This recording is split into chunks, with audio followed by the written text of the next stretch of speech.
Sometimes, the hardest thing to understand in life is why God said no, why that opportunity vanished, why that person left, why that dream that you prayed for day and night never came true.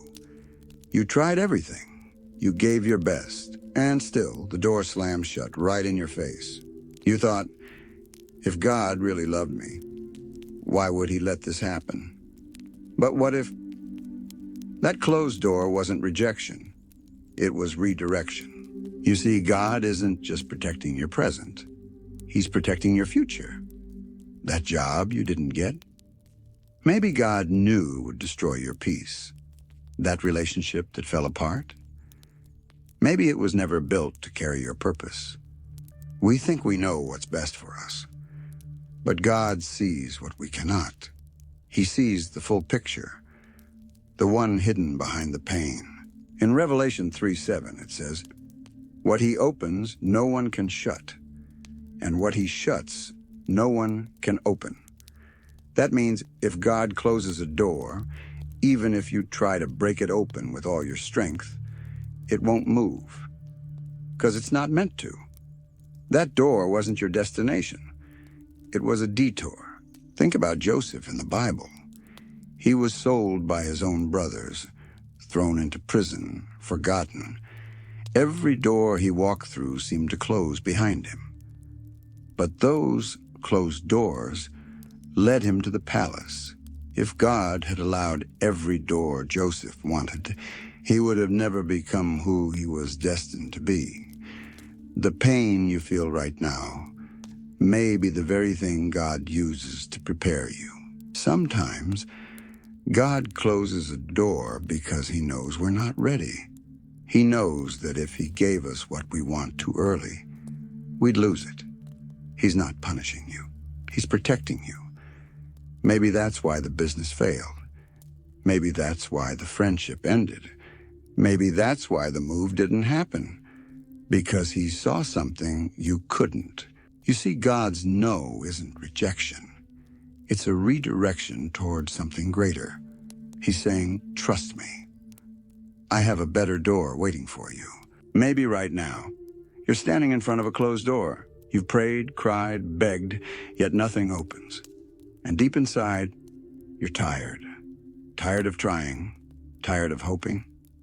You scroll through your phone, seeing everyone else moving forward. New homes, marriages, promotions, answered prayers.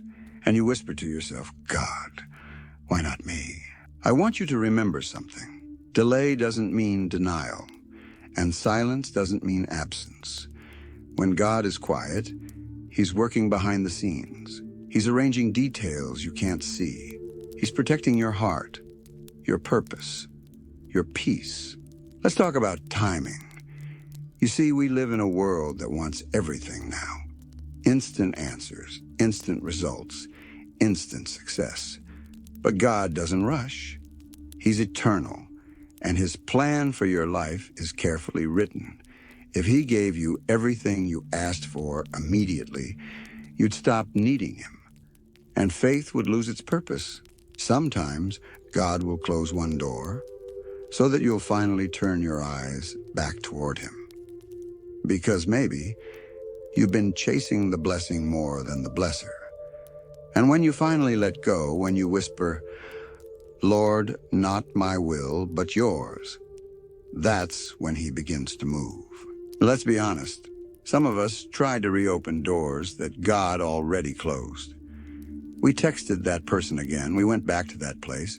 We tried to revive something that was never meant to live again. And every time, it hurt worse. Because you can't resurrect something that God already buried. There's freedom in letting go. There's peace in trusting that God knows what he's doing, even when you don't. If a door is closed, it's not the end of your story. It's the beginning of a new chapter, one filled with more wisdom, more faith, and deeper love. Romans 8:28 says, and we know that in all things God works for the good of those who love him. All things. Even heartbreak, even failure, even the unanswered prayers. He's using it all for your good. So stop staring at the door that closed, turn around, and you'll see the new one he's opening. It may look small now, but behind it is everything you've been praying for, in his perfect time.